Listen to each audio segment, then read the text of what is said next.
বন্ধুরা, আজ আরেকটি নতুনত্ব রেসিপি নিয়ে চলে এসেছি। ডিমের কারির রেসিপি।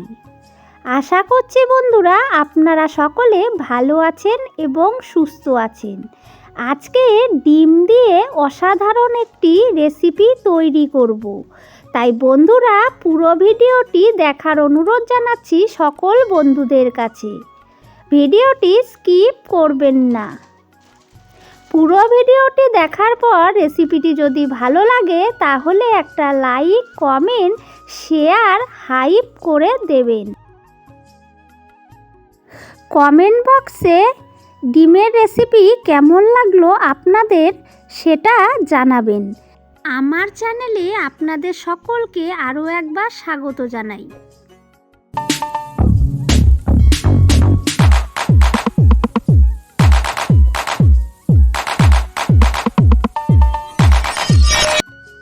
আমি এখানে ডিম নিয়ে নিচ্ছি। আজকে যে অসাধারণ টেস্টি গরম গরম ভাতে খুব সুন্দর লাগবে, খুব অল্প সময়ের মধ্যেই রেসিপিটি তৈরি হয়ে যাবে। তো বন্ধুরা আমি এখানে 6টা ডিম নিয়ে নিচ্ছি। যেহেতু আমার বাড়িতে 6 জন আছে তাই আমি 6টা ডিম রান্না করে নেব আজ।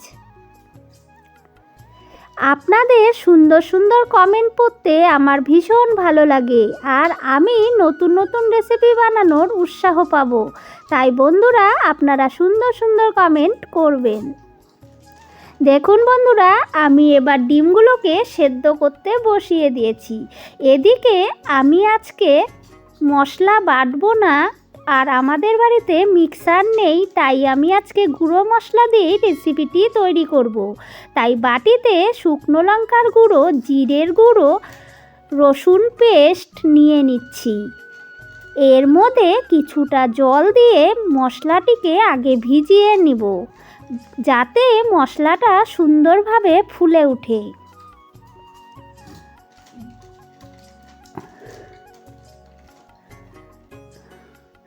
এবারে আমি এভাবে কিছুক্ষণ ভিজিয়ে রেখে দেব মশলাটা।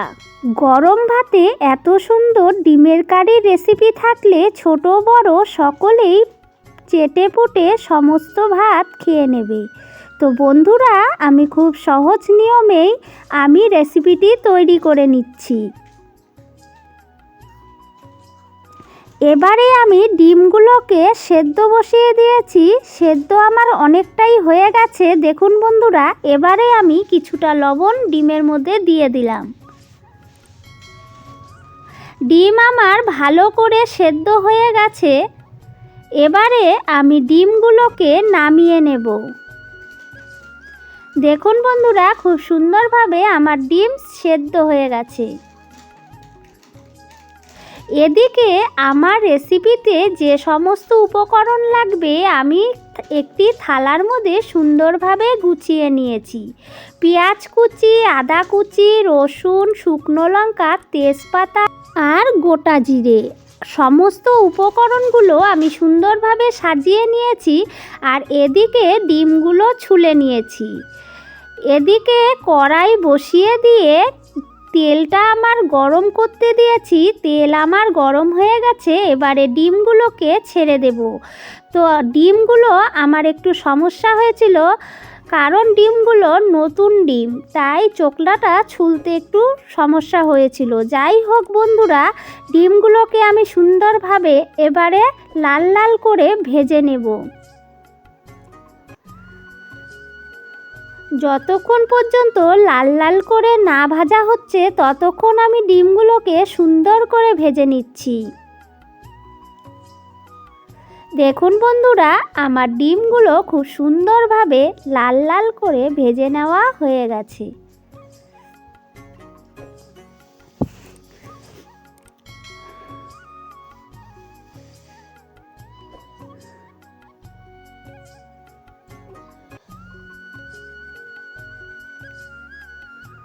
এবারে আমি একটি পাত্রে ডিমগুলোকে উঠিয়ে নেব।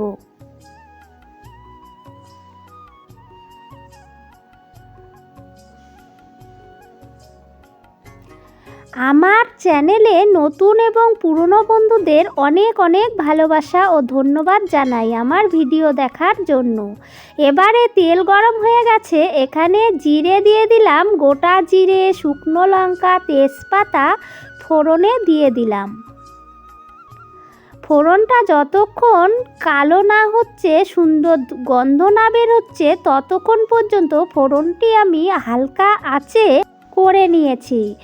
এবারে আমার ফোড়ন প্রায় কালো হয়ে এসছে, এবারে আমি পেঁয়াজ কুচি দিয়ে নিয়েছি। পেঁয়াজ কুচি, রসুন কুচি, আদা কুচি সমস্ত উপকরণ আমি দিয়ে সুন্দরভাবে নাড়াচাড়া করব। দেখুন বন্ধুরা, রসুন কুচি, লঙ্কা, আদা কুচি সমস্ত উপকরণ আমি দিয়ে নিয়েছি। এবারে যতক্ষণ পর্যন্ত লাল লাল করে ভাজা না হচ্ছে আর ফোড়ন দিয়ে ভাজা দিয়ে সুন্দর গন্ধ না বেরোচ্ছে, ততক্ষণ পর্যন্ত সুন্দরভাবে একটু সময় নিয়ে ভেজে নেব। সুন্দরভাবে পেঁয়াজগুলো আমি নাড়াচাড়া করে নিচ্ছি। অনেকটাই লাল লাল হয়ে এসেছে আমার পেঁয়াজগুলো। আমি একটু সময় নিয়ে পেঁয়াজগুলোকে ভেজে নিয়েছি।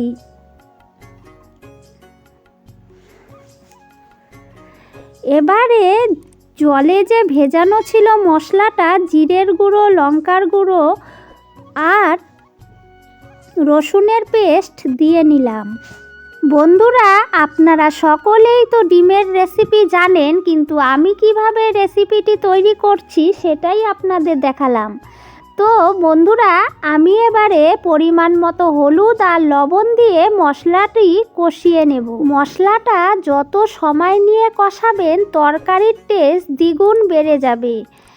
মশলার কাঁচা গন্ধ যতক্ষণ না যাবে আর যতক্ষণ পর্যন্ত মশলা দিয়ে তেল না ছেড়ে দেবে, ততক্ষণ পর্যন্ত আমি এটিকে সুন্দরভাবে কষিয়ে নেব।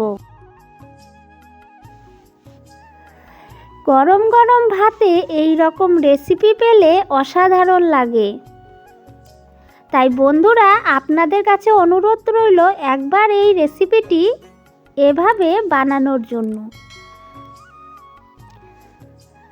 দেখুন বন্ধুরা, আমার মশলাটা প্রায় কষে এসেছে, মশলা দিয়ে তেল বেরিয়ে এসেছে। খুব সুন্দরভাবে মশলা কষে এসেছে। এবারে আমি ডিমগুলোকে দিয়ে নিলাম।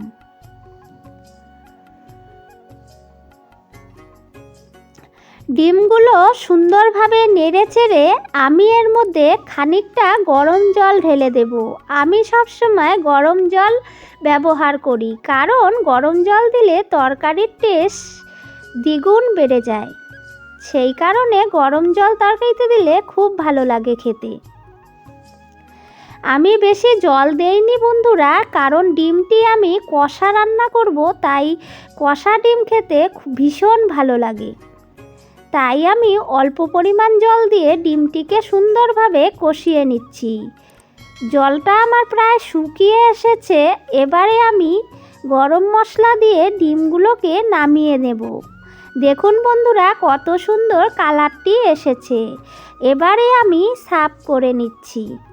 ভিডিওটি ভালো লাগলে লাইক, কমেন্ট, শেয়ার করবেন। আজকের রেসিপি যদি আপনাদের ভালো লাগে তাহলে একটা হাইপ দিতে ভুলবেন না। কমেন্ট বক্সে আমার রেসিপিটি কেমন হয়েছে অবশ্যই জানিয়ে দেবেন।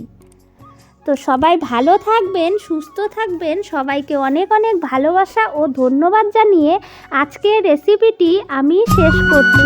দেখা হবে অন্য কোনো রেসিপিতে। ততক্ষণের জন্য আপনারা সকলে ভালো থাকবেন, সুস্থ থাকবেন।